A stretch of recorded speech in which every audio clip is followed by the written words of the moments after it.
বন্ধুরা, ব্লগসের রূপা চ্যানেলে আপনাদের সবাইকে স্বাগত জানিয়ে আজকে আমি কাতলা মাছের সর্ষে ঝালের রেসিপি আপনাদের সাথে শেয়ার করেছি। অনেকেই বলেন সর্ষে ঝাল তেতো ভাব লাগে, এ কারণে অনেকে খেতে চায় না, কিন্তু আজ আমি বানিয়ে দেখাবো কিভাবে রান্নাটা করলে একদম তেতো ভাব লাগবে না, বরঞ্চ স্বাদে গন্ধে অপূর্ব সুন্দর স্বাদ নিয়ে আসবে। তো চলুন বেশি না দেরি করে দেখে নেওয়া যাক আজকের এই কাতলা মাছের সর্ষে ঝাল। তো আমি এখানে কাতলা মাছের পেটি গাদি ন্যাচা করে 5 পিস নিয়েছি, আর মাছগুলোকে খুব ভালো করে ধুয়ে নিয়েছি। ধুয়ে জলটা ঝরিয়ে এরপর আমি নুন হলুদ মাখিয়ে ম্যারিনেট করে নেব। আর মাছগুলোকে ভালো করে নুন হলুদটা মাখিয়ে ম্যারিনেট করে 15 থেকে 20 মিনিট রেস্টে রেখে দেব। আমি এখানে কাতলা মাছ দিয়ে বানিয়ে নিচ্ছি, আপনারা চাইলে রুই মাছ বা যে কোনো মাছ দিয়ে বানিয়ে নিতে পারেন, কোনো অসুবিধা নেই সেক্ষেত্রে, বা স্বাদেরও কোনো বদল হবে না, বরঞ্চ খেতে আরও বেশি ভালো লাগবে। যে কোনো মাছ দিয়ে বানিয়ে নিতে পারবেন। আমার চ্যানেলটি এখনও যদি সাবস্ক্রাইব করা না থাকে তাহলে সাবস্ক্রাইব করার অনুরোধ রইল। আজকে আমার যে ভিডিওটি যে যেখান থেকে দেখছেন, আশা করি সবাই সুস্থ আছেন, ভালো আছেন। আর যদি আজকের এই রেসিপিটি আপনাদের ভালো লেগে থাকে অবশ্যই কিন্তু পাশে থাকবেন লাইক দিয়ে। আমি এখানে গ্যাসটা অন করে একটা কড়াই বসিয়ে দিয়েছি, আর কড়াইয়ের মধ্যে দিয়ে দিয়েছি তেল। তেলটা কিন্তু খুব ভালো মতো ধোঁয়াটা গরম করে নিয়ে তারপর ম্যারিনেট করে রাখা মাছগুলো এক এক করে ভাজতে দিয়ে দেব। আমি এখানে মাছগুলো ভেজে নেওয়ার জন্য মাছগুলো দিয়ে দিয়েছি, যতগুলো ধরেছে ততগুলোই দিয়েছি। তো অবশ্য এখানে 4 পিস দিয়েছি, আর 1 পিস আমার রয়ে গেছে, পরের স্টেপে আমি বানিয়ে নেব বা ভেজে নেব। এবারে আমি এই মাছটাকে দিয়ে সঙ্গে সঙ্গে উল্টোতে যাবেন না, একটু সময় নিয়ে একটা পাশ লাল হয়ে ভাজা হয়ে আসলে তারপর উল্টে দেবেন, অপর পাশটা আবারও লাল করে ভেজে নেওয়ার জন্য। এইভাবে আমি উল্টে পাল্টে মাছগুলোকে বেশ লালচে লালচে করে ভেজে নেব।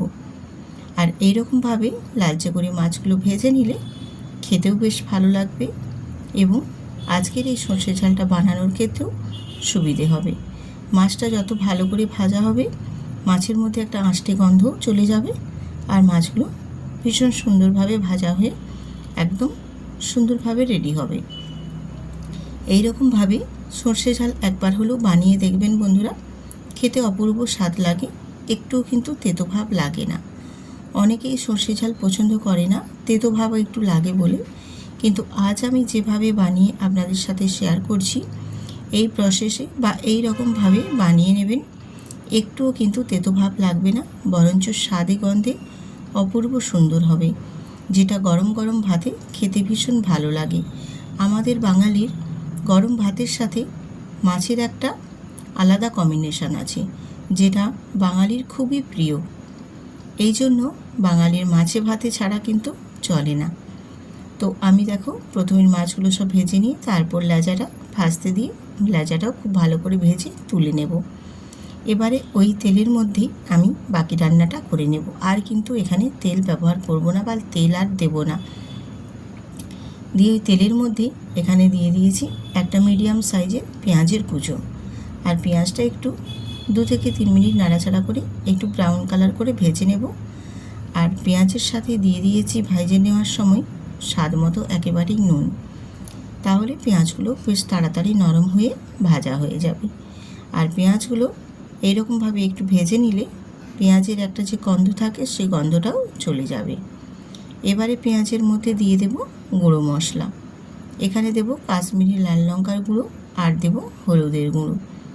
আমি ঝালের জন্য সর্ষের সাথে একেবারে কাঁচা লঙ্কা পেস্ট করে নেব, এই কারণে আমি এখানে ঝাল লঙ্কার গুঁড়ো ব্যবহার করছি না, আপনারা চাইলে এখানে ঝাল লঙ্কার গুঁড়ো ব্যবহার করতে পারেন। দিয়ে পেঁয়াজের সাথে একটু মশলাটা কষিয়ে নিয়ে দিয়ে দেব এখানে একটা পেঁয়াজের কুচো, আর পেঁয়াজগুলোকে একটু ছোট ছোট করেই কুচিয়ে নিয়েছি যাতে তাড়াতাড়ির মধ্যে নরম হয়ে যেতে পারে। পেঁয়াজের সাথে টমেটোটা বেশ ভাজা হয়ে খুবই তাড়াতাড়ি নরম হয়ে যাবে। এবারে পেঁয়াজটার সাথে এখানে টমেটোটাও বেশ ভালো মতো কিন্তু কষিয়ে নিয়েছি, আর বেশ নরমও হয়ে গেছে দেখো। ঠিক এই পর্যায়ে এখানে আমি বেটে রাখা মশলাটা অ্যাড করে দেব। আমি সর্ষে আর কাঁচা লঙ্কা বেটে নিয়েছিলাম, সেটা এখানে অ্যাড করে দিলাম। সর্ষে বাটাটা দিয়ে মশলার সাথে একটু কষিয়ে নেব। তারপর এখানে সামান্য একটু বাটিটা ধুয়ে অল্প একটু জল অ্যাড করে দেব, দিয়ে মশলাটাকে একটু কষিয়ে নেব। তো খুব বেশিক্ষণ কষানোর দরকার নেই, আর অল্প একটু জল দেবেন যাতে বেশিক্ষণ না কষাতে লাগে সময়, তাড়াতাড়ির মধ্যে যেন কষানো হয়ে তেলটা ছেড়ে যায়। আর সর্ষে খুব বেশি কিন্তু কষাতে সময় লাগে না বা কষাতে হয় না, খুব তাড়াতাড়ির মধ্যেই কিন্তু কালার ছাড়তে শুরু করে দেয়। তো দেখো এইভাবে একটু নাড়াচাড়া দিয়ে কষিয়ে নিচ্ছি যাতে কালারটা বেশ সুন্দরভাবে ছেড়ে আসে। আর কালারটা দেখো বেশ সুন্দরভাবে ছেড়ে আসতে শুরু করে দিয়েছে। আর একটু শুকনো শুকনো করে নেব। সেই পর্যায়ে এখানে আমি দিয়ে দিলাম কিছুটা ধনেপাতা কুচি। যদি হাতের সামনে থাকে দিতে পারেন, দিলে ধনেপাতার ফ্লেভারটা ভীষণ ভালো লাগে। না থাকলে কোনো অসুবিধে নেই, এমনিতেও টেস্ট ভীষণ ভালো লাগে খেতে। দিয়ে আবারও একটু নাড়াচাড়া করে একটু কষিয়ে নিয়ে জলটা একটু শুকনো শুকনো হয়ে গেলে তারপর এখানে আমি জল অ্যাড করে দেব। আর জলটা খুব বেশি দেওয়ারও প্রয়োজন পড়বে না, কারণ যেহেতু এটা ঝাল হচ্ছে, অল্প একটু জল দিয়ে বেশ ভালো করে একটু নাড়াচাড়া দিয়ে ফুটে আসা পর্যন্ত অপেক্ষা করে নেব। এইভাবে সর্ষেটা মাছের সাথে রান্না করে নেবেন, একদমই তেতো ভাব লাগবে না, খেতে ভীষণই ভালো লাগে। যারা খেতে পছন্দ করেন না সর্ষে ঝাল, একবার এইভাবে বানিয়ে দেখবেন, খেতে ভীষণই ভালো লাগবে। বরঞ্চ আবারও বানানোর জন্য রিকোয়েস্ট করবেন, ভীষণ সুন্দর হয় খেতে, কালারটাও যেমন সুন্দর আসবে আর খেতেও স্বাদে গন্ধে অপূর্ব হবে। বেশ সুন্দরভাবে দেখো ঝোলটা উঠে গেছে। এবারে আমি এখানে ভেজে রাখা মাছগুলো দিয়ে দিচ্ছি।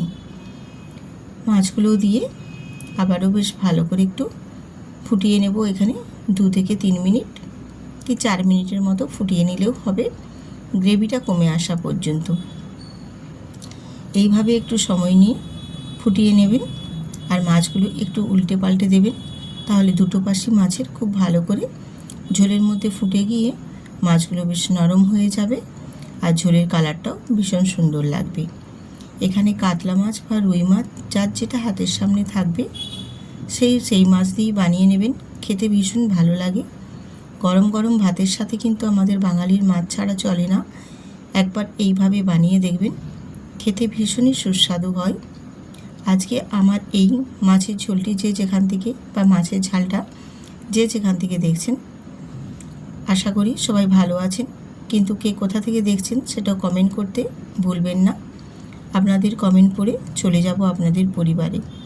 আর যদি অতিও ভালো লেগে থাকে তাহলে কিন্তু বন্ধুদের সাথে শেয়ার করতেও ভুলবেন না, এবং নতুন নতুন বন্ধুরা সাবস্ক্রাইব করে বেল আইকনটি প্রেস করে দেবেন, তাহলে নিত্য নতুন রেসিপি দেওয়া মাত্রই পৌঁছে যাবে আপনাদের কাছে। মাছের ঝোলের গ্রেভিটা দেখো বেশ সুন্দরভাবে কমে গেছে। এবারে আমি ওপর থেকে অল্প একটু ধনেপাতা আবারও ছড়িয়ে দিয়ে তারপর নাবিয়ে নেব। গ্যাসটার ফ্লেমটা আমি একদম বন্ধ করে দিয়েছি। এবারে নাবিয়ে নিয়ে তারপর আপনাদের সাথে শেয়ার করে দেখিয়ে দিচ্ছি, এই রকমভাবে যদি মাছের ঝাল সর্ষে দিয়ে বানানো হয়, খেতে কিন্তু ভীষণই সুন্দর লাগে, স্বাদে গন্ধে একেবারে অপূর্ব। এটা সর্ষে ঝাল বলে কেউ বুঝতেই পারবে না, যখন খাবে না বললে কেউ এটা বুঝতে পারবে না যে শুধু সর্ষে দিয়ে বানানো হয়েছে, এত সুন্দর টেস্ট হয়। একবার হলেও বন্ধুরা বাড়িতে বানিয়ে দেখবেন, তারপর আমাকে কমেন্ট করে জানাবেন কেমন হয়েছিল খেতে। তো আজ এখানেই শেষ করছি, আবারও দেখা হবে পরবর্তী আরেকটি ভিডিওতে।